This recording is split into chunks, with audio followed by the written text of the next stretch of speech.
आप देख रहे हैं अल्फा डिफेंस हिंदी में आपका स्वागत है। आज के इस वीडियो में हम लोग बात करने वाले हैं भारत की हाइपरसोनिक ग्लाइड व्हीकल के बारे में। इस समय दुनिया की लगभग हर बड़ी पावर हाइपरसोनिक वेपन सिस्टम्स को अक्वायर करने की कोशिश कर रही है और इस रेस में रशिया सबसे आगे है। आमतौर पर हाइपरसोनिक मिसाइल सिस्टम 3 तरीके की होती हैं। एक long range ballistic missile systems जो बैलिस्टिक ट्रेजेक्टरी को फॉलो करते हुए अपने टारगेट पर जाकर गिरती हैं। देखिए, बैलिस्टिक ट्रेजेक्टरी को समझने के लिए आपको क्रिकेट समझना पड़ेगा। आई एम श्योर बचपन में आप सभी ने क्रिकेट खेला होगा और क्रिकेट खेलते समय जब हम लोग हाई कैचेस की प्रैक्टिस करते हैं तो आप बॉल को हवा में ऊपर की तरफ फेंकते हैं और फिर ये ग्रेविटी के प्रभाव में नीचे आती है। इस समय बॉल की इस ट्रेजेक्टरी को आप बैलिस्टिक ट्रेजेक्टरी कहेंगे और टिपिकल बैलिस्टिक मिसाइल की ट्रेजेक्टरी भी लगभग इसी तरीके की होती है। अगर आप बॉल को ज्यादा लॉफ्ट करेंगे तो वो कम दूरी पर जाएगी लेकिन ऊंचाई ज्यादा गैदर करेगी। लेकिन अगर आप एक सर्टेन एंगल पर इसको दूर फेंकेंगे तो ये बॉल ऊंची उतनी नहीं जाएगी लेकिन लंबी ज्यादा जाएगी। वैसे ये मैक्सिमम रेंज वाला एंगल क्या होगा आप मुझे कमेंट सेक्शन में जरूर बताइएगा।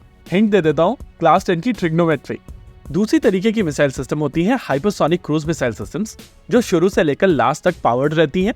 आमतौर पर एक बैलिस्टिक मिसाइल सिस्टम की ट्रेजेक्टरी में 3 फेजेस होते हैं। पहला बूस्ट फेज जहां पर यह मिसाइल सिस्टम एटमॉस्फेयर के बाहर जाती है, दूसरा मिड कोर्स जब ये एटमॉस्फेयर के बाहर मैनूवर करती है और तीसरा री एंट्री फेज जब ये एटमॉस्फेयर के अंदर दोबारा आती है। वैसे री एंट्री फेज के दौरान जब ये मिसाइल सिस्टम एटमॉस्फेयर के अंदर दोबारा एंटर करती है तो ये पूरी मिसाइल सिस्टम नहीं होती है और उस समय केवल री एंट्री व्हीकल ही एंटर करता है।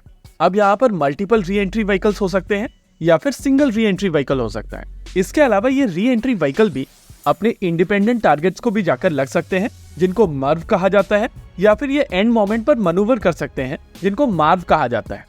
दूसरी कैटेगरी की मिसाइल सिस्टम्स की अगर बात की जाए तो इनको हाइपरसोनिक क्रूज मिसाइल सिस्टम्स कहा जाता है जो अपने फ्लाइट पाथ के दौरान पूरी तरीके से पावर्ड रहती हैं। इस तरीके की मिसाइल सिस्टम्स का सबसे बड़ा एडवांटेज होता है कि ये कम ऊंचाई पर उड़ती हैं और इसी वजह से इनको रेडार्स पकड़ नहीं पाते हैं। प्रैक्टिकली इस तरीके के मिसाइल सिस्टम सबसे इफेक्टिव सोल्यूशन होती हैं लेकिन इनकी कॉस्ट काफी ज्यादा होती है। इसके अलावा कुछ बैलिस्टिक मिसाइल सिस्टम्स हवा से भी लॉन्च की जा सकती हैं। हालांकि इस तरीके की बैलिस्टिक मिसाइल सिस्टम आमतौर पर क्वासी बैलिस्टिक मिसाइल सिस्टम्स होती हैं और इनकी स्पीड हाइपरसोनिक रेजिम में लोअर हाफ में रहती है। अब अगर आप रशियन RS-28, भारत की अग्नि सीरीज की मिसाइल सिस्टम और चाइना की DF सीरीज की मिसाइल सिस्टम्स को देखें तो ये सारी की सारी missile system hypersonic ballistic missile systems है। अगर air launch hypersonic ballistic missile systems की बात की जाए तो किंजाल का नाम आता है। यूएस की तरफ से माको के ऊपर काम किया जा रहा है, चाइना की तरफ से KD-21 के ऊपर काम किया जा रहा है और भारत की तरफ से रुद्रम 2 और 3 के ऊपर काम किया जा रहा है। इसके अलावा अगर हाइपरसोनिक क्रूज मिसाइल सिस्टम्स की बात की जाए तो रशिया ज़र्कॉन को ऑलरेडी डिप्लॉय कर चुका है। इसके अलावा यूएस और भारत अपने अपने प्रोटोटाइप व्हीकल्स को टेस्ट कर चुके हैं।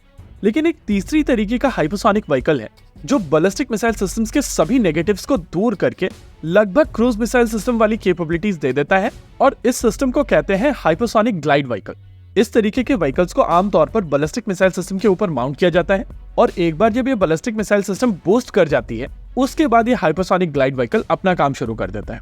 ये मिड कोर्स के दौरान ही मैनूवर करना शुरू कर देता है और इसी वजह से एंटी बैलिस्टिक मिसाइल सिस्टम्स इसको टारगेट नहीं कर पाते हैं। इस तरीके के व्हीकल्स को बूस्ट करने के लिए बैलिस्टिक मिसाइल सिस्टम्स के ऊपर माउंट किया जाता है और हम लोगों ने देखा है कि रशिया की तरफ से एवेनगार्ड को RS-28 के ऊपर माउंट किया जाता है। चाइना की तरफ से भी इसी तरीके का एक व्हीकल डेवलप किया गया है और उसका नाम है DF-ZF। इसको DF-17 मिसाइल सिस्टम्स के ऊपर माउंट किया जाता है और इनकी ये मिसाइल सिस्टम साल 2019 से ऑपरेशनल है। लेकिन अब इस लीग को भारत भी ज्वाइन करने वाला है। ये एक इकलौता हाइपरसोनिक कंपोनेंट था जो इस समय भारत के पास में नहीं था और 15 नवंबर से 17 नवंबर के बीच में भारत अपना खुद का हाइपरसोनिक ग्लाइड व्हीकल टेस्ट करने वाला है। वैसे चाइना की तरफ से अपने हाइपरसोनिक ग्लाइड व्हीकल को एक एंटी शिप वेपन सिस्टम के तौर पर डेवलप किया है और भारत की तरफ से भी अपना हाइपरसोनिक ग्लाइड व्हीकल इसी तरीके के रोल में डिप्लॉय किया जाएगा। पर्सनली मेरा मानना है कि ये hypersonic glide vehicle boost phase के दौरान अग्नि प्राइम का बूस्टर यूज करेगा और उसके बाद की ट्रेजेक्टरी तो व्हीकल अपने आप ही तय करेगा। एनीवेज, हाइपरसोनिक रेजिम में ये इकलौता ऐसा कंपोनेंट था जो भारत के पास में एटलीस्ट टेस्टिंग फेज में नहीं था और इस टेस्ट के बाद में इस कंपोनेंट को लेकर भी चेक मार्क लग जाएगा। इसी के साथ आज के इस वीडियो में रखते हैं केवल इतना ही। वीडियो को अंत तक देखने के लिए धन्यवाद। देखते रहिए अल्फा डिफेंस। जय हिंद।